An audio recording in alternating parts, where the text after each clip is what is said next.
Кино деген бұл идеология. Әзіл әлі де көрермен үшін қызықты ма, әлде бір ығысып жатыр ма басқа арнаға? Қытайдан, Жапоннан, кореецтерден біздің балалардың несі кем? Қазіргі таңда не жетпейді, ой шіркін ай деп тұрып айтатындай. Театрлардың халдері маразм қазір. Бұл жағын айырым. Ей, тыныш тұршы.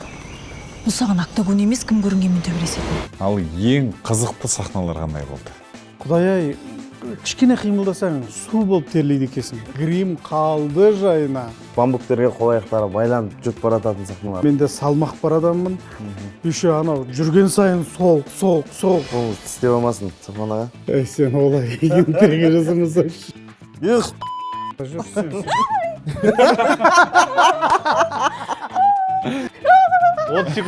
Көрермен бұл киноға күлу үшін, күліп отырып, ойлану үшін келу керек.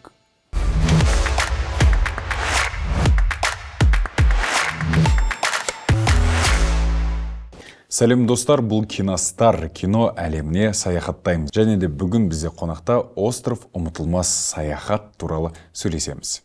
Я, бүгінгі шығарылым өзгеше болатыны анық, өйткені бүгін сіздерге таныстыратын кинофильм сіздерге ерекше әсер қалдыратынын білеміз. Жағын айырым. Ей, тыныш тұршы.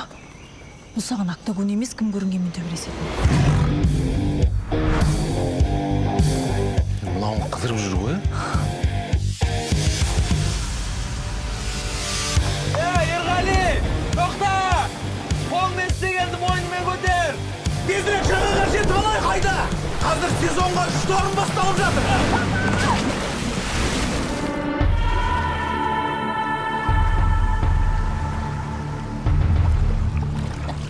Жомар,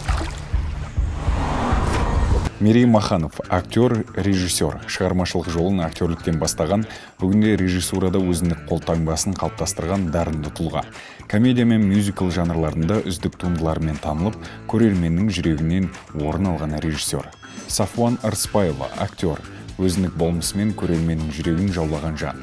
Табиғи талантымен қазақ киноиндустриясында топ бастап келеді. Қош келдіңіздер. Қош көрдік. Ал Мерей мырза, сізбен сөйлесек дейміз, жаңа біз айтып жатқанымыздай, сіз жолыңызды негізі актерліктен бастағансыз, иә? Өзіме шешім қабылдадым бір күні.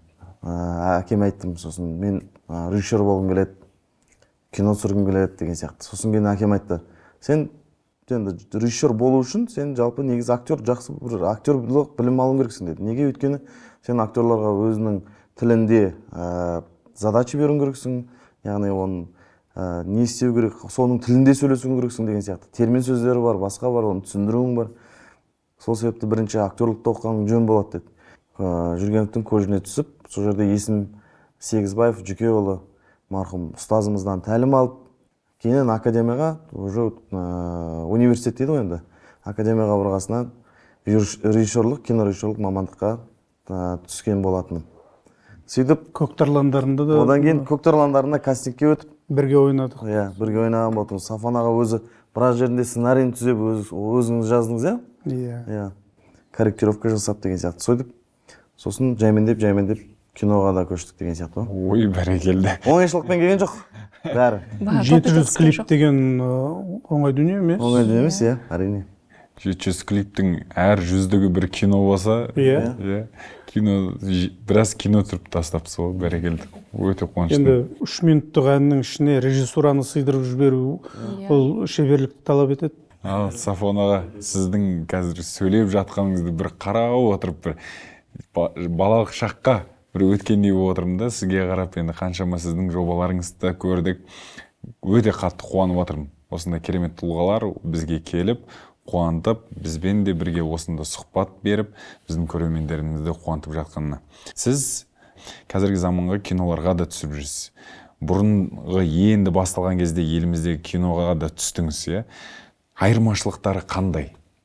Қазіргі таңда не жетпейді, ой шіркін ай деп тұрып айтатындай. Енді айырмашылығы жер мен көктей деп айтуға болады. Өйткені енді мен ол кеңес заманындағы кино түсіру үлгісінің шет жағасын көріп болған адаммын. Сол студент кезім 1993 жылы Бейімбет Майлиннің өзімен жазылған «Қара бала» қысқа метражды фильмде басты рөлді ойнадым. Кенжебай Дүйсенбаев режиссері. сол кезде біз пленкаға жаздық. Бірінші фильм. Одан кейін мен ары қарай пленка көрген жоқпын. Пленкаға жаздық сол кезде. Ана қоятын светтердің өзі, ол кезде деген свет қою, дәу дик дейді, оның қалайда расшифровкасы бар екен. Анандай бір үлкен жарықты беретін, ай далаға апарып қойып, ай сияқты дәу светті қойып қояды бұлай, ұсақтарынан басқа. Енді ол кездің қиындықтары өз алдына мен соның шет жағасын ғана көрдім. Енді арғы жақтағы біздің Шакен Аймановтардың, Қарсақбаевтардың түсірген кино, Хожиковтардың көрген қиындықтар, анандай шедеврді қалай жасаған деп түсінесің да. Енді кино деген өзі сондай бір тылсым әлем ғой. Чаплиннің нелері, әлгі түсіргендері әлі күнге дейін бітпейді. Мен қанша көрсем де, мен мынаны көрмеген сияқтымын деп қараймын. Ол ана бұлақтың басындағы отырған адамдар, олардың кезінде условия мүлдем болған жоқ. Олар қалай жасады? Сөйтіп келіп, осылардан бүгінгі заманның кино түсіруіне, бүгінгі техникаларға қараған кезде қазір әлде қайда оңай. Қазір түсін кешке монтажын жасап беріп отырады. Черновой көріп, бұлай түзететін жерің болса, өте мүмкіндіктер өте көп. Енді біз бұған Құдайға шүкір дейміз. Жоқ, баяғыдай түсіру керек деп айтқан ұят болар енді. Кино деген бұл идеология, ұрпақты тәрбиелеу. Сахна деген, кино деген, экран деген, жазушылық өнер деген бұл өнер, жалпы өнерпазды шынын айтқан кезде халық қана жақсы көріп сыйлауы мүмкін. Неге өнерге көңіл бөлінбейді? Неге мән бермейді өнерпаздарға? Театрлардың халдері маразм қазір. 21 ғасыр біз мына Тюзда свет жоқ, қоя алмайсың. Ескі светтермен кезіндегі кеңес өкіметінің кезіндегі рампылар әлі бар бізде. Солармен ілдалдалап қоямыз. Проблема деген былай жетеді. Ақшасы мүлдем мәз емес. Ертеден міне таңғы 9:30-нан кешкі сағат 9:30-ға дейін жұмыс істейміз. Оны бәрі біледі. Міне Мерейдің өзі актер. Мән бермейді. Сол сияқты біздің ұлттық киноларға да мән бермейді. Соны өзінің бір күшімен түсіретін болса, оған қолдау таппайды. Бұл жерде өте үлкен кілтипан бар, адамды ренжітетін. Бәрі жақсы болады деп мен 17 жасымда оқуға түстім. Мектептен кейін осы қазіргі өнер академиясына түстім. Содан бері қарай әне жақсы болады, міне жақсы болады, мен келе жатырмыз 51-ге келдім мен. Енді қашан жақсы болатынын білмеймін. Сондықтан біз бұл орта жасқа келген кезде ойланатын жастамыз, ұрпаққа да ойлану керек екенін айтатын. Сондықтан да ұлттық идеологияға қарай көбірек жұмыс істесек, тілге мән берсек деген менің арыз арманым. Ал бұлай біздің жастардың өсу процесі өнерде режиссуралық жағынан, жаңағы көркемдік жағынан, сценарист, драматургия жағынан, актерлардың өсуі қандай, бәрі шеттерінен спортсмен, қыздарымыз шеттерінен биші, бұл жағынан прогресс бар. Бірақ бұл біздің сыртқы көрінісіміз ғана боп қалмас екен деп ойлаймын да, ішке қарай түсіру керек. Қазақтың сөзін майын тамызып айтатындай маржандай сөздер деп жатсы ғой. Өзіңіздің де аузыңыздан маржандай сөздер шығып жатқанда, ой, бүйтіп рахаттанып тыңдап жатырмын. Не деген таза қазақша деп. Аға, қазір сіз не істеп жатсыз? Театрдасыз ба? Өнер жолыңыз қалай жалғасып жатыр? Мен енді өмір бойы театрда істеп келе жатқан адаммын. Кішкене сәл шегініс жасайтын болсақ, мен киноактер боламын деп армандаған адаммын. Бірақ ол кезде мектептегі арман ғой, ол кезде киноактер кім, драматический актер кім бөліп жарып жатпайсың, киноға түсем деген арман. Кейін оқуға келіп түскен кезде мен музыкалық драма театрдың бөліміне түстім. Сонымен бері қарай келе жатырмын, өмір бойы театрдамын. Сонда мен 4 театрда жұмыс істедім, бағанағы сөзіңізден. Ең бірінші бастаған театрым Көкшетаудағы Шахмет Құсайынов атындағы музыкалық драма театр, екінші Қалибек Қуанышбаев атындағы музыкалық бүгінгі академиялық театр, үшінші Әуезов театрында да 1 жыл жұмыс істедім. Одан кейін өзіміздің осы Тюзда. Енді жалпы былай қарасаң, аз уақыттың ішінде мынандай бір сондай. Мен енді жас буын ретінде ойлаймын да, мысалы сіздер аға буын өкілдерісіздер ғой, сіздер үшін актуалдылықты жоғалтпау, мысалы сол бір буындар үшін де қалай сіз танымал болсаңыз, біздер үшін де сізді білеміз, мынандай кинокартиналардан көріп жатырмыз. Меніңше ол бір бақ сияқты актуалдылықты жоғалтпау, көріне білу деген секілді. Мысалы сіз сол бір дәуірде маңызы зор, бір философиялық мәні бар фильмдерде түскен болсаңыз, бәлкім қазір мысалы заман ағымына сай, қазіргі аудиторияның талғамына сай жанрды өзгерту сізге қалай, қаншалықты мысалы театр актер ретінде бір мысалы комедияға ығысу, өйткені сізді қазіргі жастар біз көбінесе комедия жанрынан біліп жатырмыз. Енді актер деген сөзді, артист деген сөздің өзі, актер деген сөздің өзі орындаушы деген мағынаны білдіреді екен. Тура осы түбірінен алып келіп қарағанда, актер мен мынаны ойнаймын, мынаны ойнамаймын деп таңдауға болмайды. Театрда, мейлі кинода саған таңдау түсті ма, мынаны сен ойнауың керек, мына образды деп, сен ойланбай оны шығаруың керек. Сондықтан да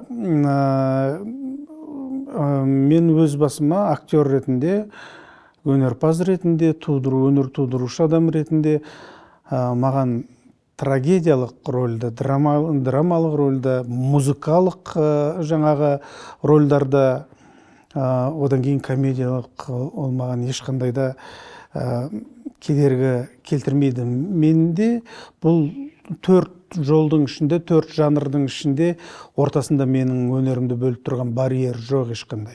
Шайдан алып отырыңыздар. Ішіп отырыңыздар. Бұл жейтін реквизит. Болады. Киношный емес, лакталған емес, боялған емес. Алып отырыңыздар. Біреу Турциядан келген сияқты ғой көрінеді. Күшті екен. Осы жерде біздің серіктестерімізге алғыс айтқымыз келіп отыр. Ол Empire компаниясы. Осы сіздер көріп отқан әдемі ыдыс-аяқтар сол компанияның жасаған бұйымдары. Егер де жақындарыңызды керемет сыйлықпен қуантқыларыңыз келсе, онда Empire соның шешімін деп айта аламыз. Жақсы екен. Тамаша. Мен аэропортта неде көріп тұрмын. Сондай-ақ тағы да өзіміздің ұлттық нақыштағы зергерлік бұйымдар компаниясына да алғысымызды білдіргіміз келеді. Балауса компаниясы бұл арулардың келбетіне көрік, сенім ұялататын компания. Мінекей, менің қолымдағы әшекей бүгін Балауса. Бізде блиц сұрақтар бар. Сіздерге сұрақ қойып отырамыз. Сіздер оған жауап беріп отырсаңыздар, иә? Фильмнің түсірілім орны. Фильм түсірілім орны ол Қазақстан және Таиланд. Самуи деген островта түсірдік. Бір айдай болды, 1,5 айдай. Өйткені Қазақстанда да түсірілім жалғасты, Таиландта да түсірілім болды. Фильмдегі ең қиын сахна қандай болды? Сіз айтсаңыз. Маған бәрі жеңіл болды. Енді Қойбекте отырдым ғой мен. Ештеңе оңай болған жоқ жалпы. Оңай нәрсе болмайды ғой. Енді меніңше қазір көз алдыма елестетсем мына жерде тұр да, әсіресе күннің ыстығы, біз ондайға үйренбегенбіз ғой. Таиландта құдай-ай, кішкене қимылдасаң су болып терлейді екенсің. Су болып терлейді, грим қалды жайына. Киім ауыстыру бесполезно, бәрі шылқылдаған су. Әйтеуір не керек, сөйтіп жүріп түсірдік, күннің ыстығы, аптап ыстығы, сол кішкене милықтан өтіп кетті, табанымызды қыздырды. Бірақ енді бәрібір бұл бұрын соңды көрмеген шет мемлекет болғаннан кейін де бәлкім ол қиындықтарды былай қазір жеңіл еске алатын шығармыз, бірақ түсірілім барысында оңай болған жоқ. Режиссердің өзі отыр, әрбір детальдарды түсіру қиын. Әсіресе біз анау кімдермен кездесетін кезде аборигендермен. Ең қиын сол болды. Ол сахнаны неше күн түсірдік, ол жерде енді олар басқа тілдегі адамдар. Біздің продюсерлар сол жерден бір орыс аудармашыларды тауыпты. Одан кейін сол жердің өзі сол киноға үйреніп қалған бір Бенз деген бір келіншегін күйеуімен тауып алған, солар көмектесіп өйтіп жүрді. сол жердегі сахналар қиын болды. Ол енді да. Ал ең қызықты сахналар қандай болды? Білмеймін, мен үшін қызықты сахна кадрда да қызықты көрінді. Сафона просто Сафонамен бүкіл еркебұландар бәрі аборигендерге ұсталып қалады. Сөйтіп бамбуктерге қол аяқтары байланып жүріп барататын сахналар. Вай, ең қиыны да қызығы да сол негізі бар ғой. Қызығы да сол болды. Бамбуктың ағаштарын бұрын соңды көрген жоқпыз ғой, мен өз басым. Содан енді бамбукқа көтеріп алып бізді ұстап алған кезде қол аяғымызды байлап алып кету керек. Енді бұрын ана кинолардан көрген кезде оп-оңай сияқты көрінетін. Ал енді өзімнің қолым мен өзімнің аяғымды бамбукқа былай байлап қойып, оның екі жағынан екі адам көтеріп кеткен кезде мына қолды, аяқты арқан қиғанда, тем более мен де салмақ бар адаммын. Еще анау жүрген сайын сол кетіп, анау одан артар. Соны өзі неше рет дубль болды. Бірнеше дубль болды. Иә, бірнеше дубль болды. Ол біз де қиналдық. Одан кейін именно мені көтеріп келе жатқан екі тайцы қатты қиналды. Оказывается, мен соларға қиын болды. Иә, иықтарын кәдімгідей жеп жүрді. Ойып жібереді екен. Ойып жіберді. Менің есім шығып келе жатқаны бамбукты көрмегенбіз. Маған бір көк қамыс сияқты елестейді да, анау сынып кететін сияқты. Бамбук қашан сынып кетер екен, менің егер сынса, мен омыртқаммен түсемін ана жерге. Содан сөйтсек, бамбук деген шынымен де керемет ағаш екен ғой. Не деген мықты, не деген берік. Остров сол Таиландта, Пхукеттің жанында бір ұшақпен ұшса 1,5-2 сағаттың көлемінде, егер кемемен барса 6 сағат жүретін Самуи деген остров бар.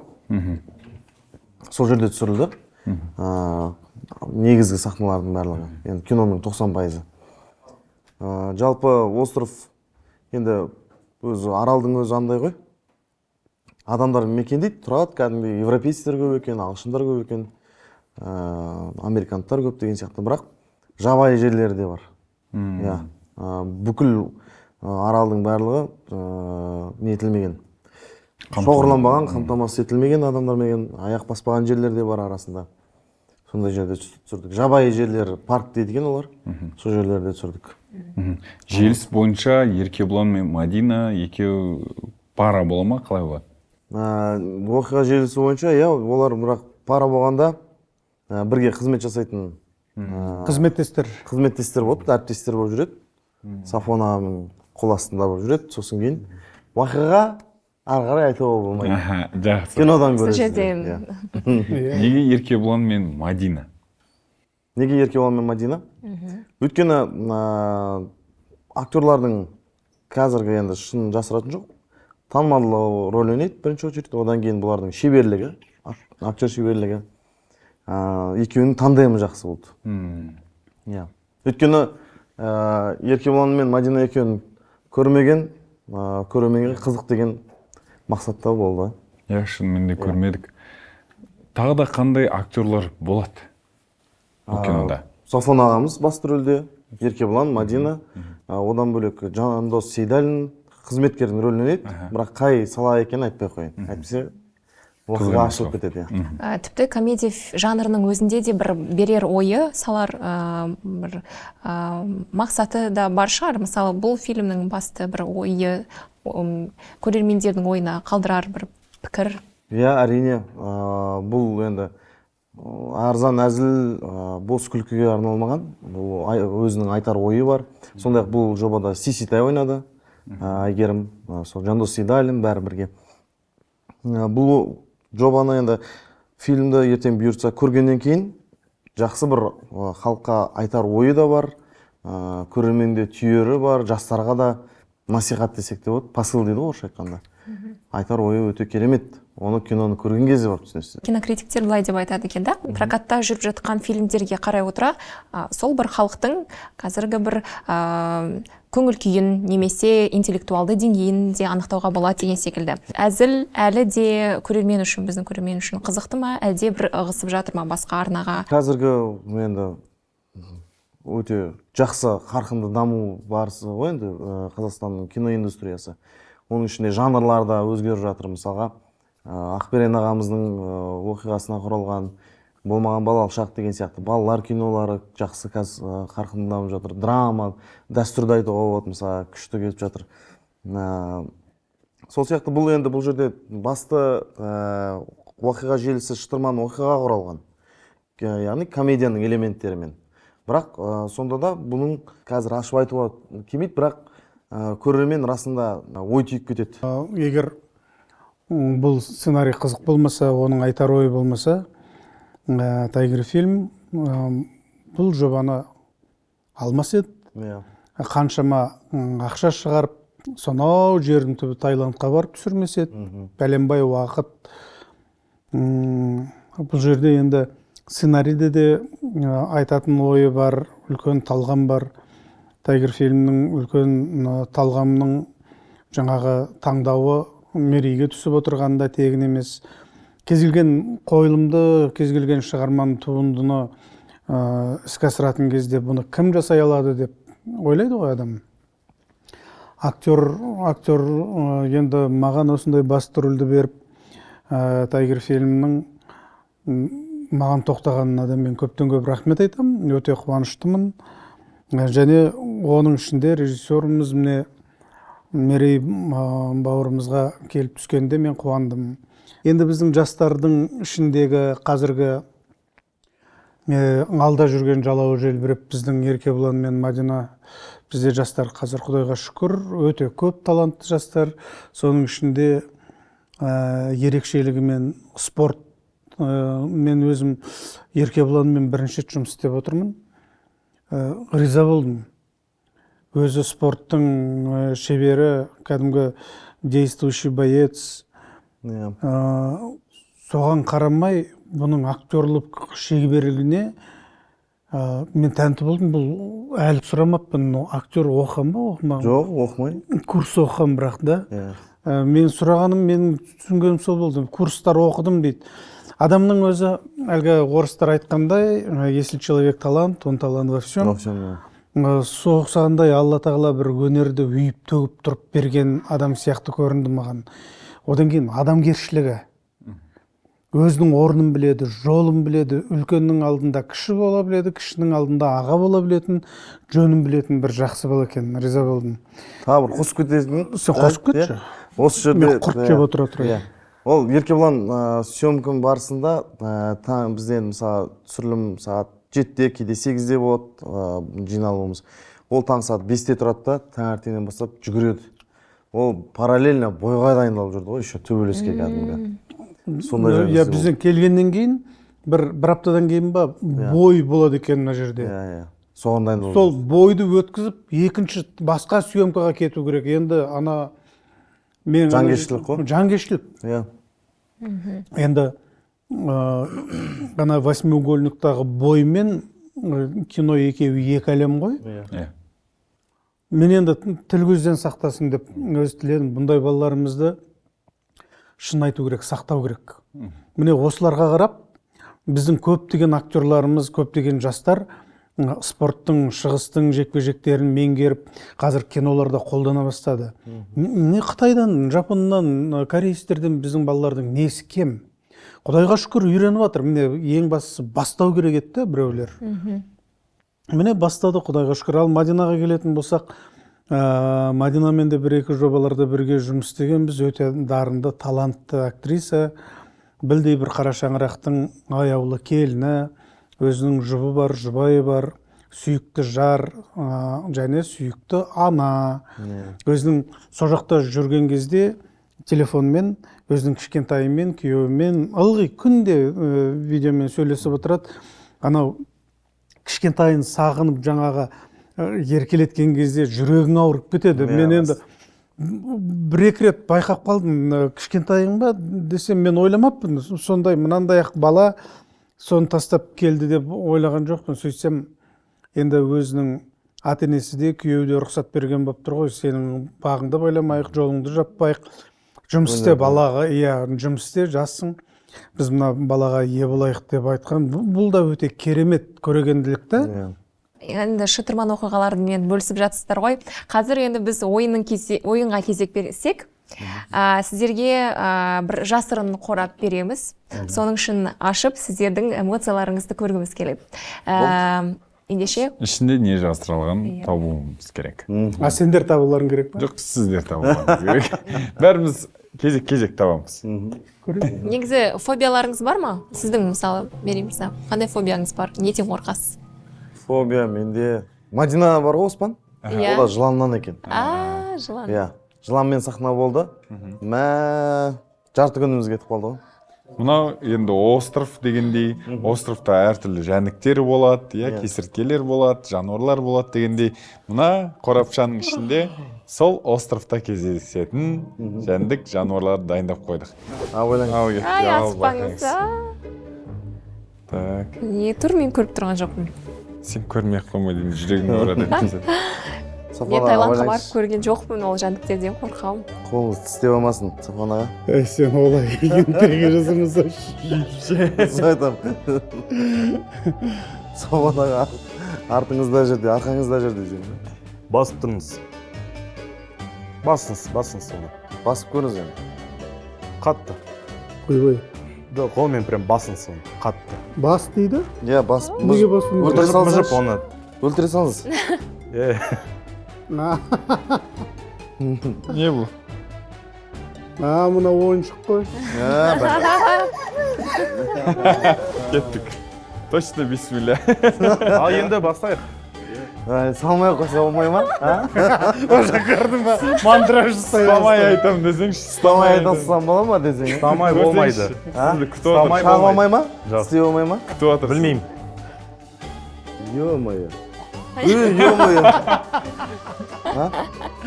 Іздесеңші. Сіз вообще таппай жатсыз. Салыңыз, ұзақтау салыңыз қолыңызды. Ештеңе жоқ. Именно. Ебай. Немене білем Басым ғой? ауырып кетті, мына қорқам. Ё-моё, немене ол? Ал, Уақыт болды. Мәке көзіңізді енді Ох. Раха-муха. Былай деген ғой? Мадагаскарский таракан дейді. Қандай? Мадагаскарский таракан. кіргізсеңші. Сафонова уже курс қолын салып отыр. Ё-моё, не нәрсе мынау? Салсаңызшы Мәке қолыңызды. Мына кружканың ішінде болып тұр дейсіз сен. Салыңыздар. Кружканың ішіне ма? Иә. Еш. Не мынау нәрсе? Сабанасыз ба? Жоқ. Шоқ кеткен. Так, ыдысты таптық. Иә. Енді ішіндегісін табыңыздар. Ішінде не? Көріңіз. Во, Сафонова. Ыдыстың қандай? Дұрыс. Давайте, Сафонова. Не ол? Әне тапты Сафонова. Шемішке ме не біле? Шемішке. Құмыртысқа ма? Шемішке. Шемішке салшы қолыңды. Шемішке отыр салдым ғой. Мен алда отқам. До конца тығыңыз, қорқпаңыз. Жарайды, сіздің уақыт кетті. Болды. Ал, ашыңыздар. Көнді ашайық. Мынау шемешке. Бәсе құмыртқа құрттар екен. Мыналарды қара. Мен сездім ғой жүрегімді. Жүгіріп кірді ғой бір нәрсе. Реакция болған жоқ, менше ішінде тірі Бірақ емес.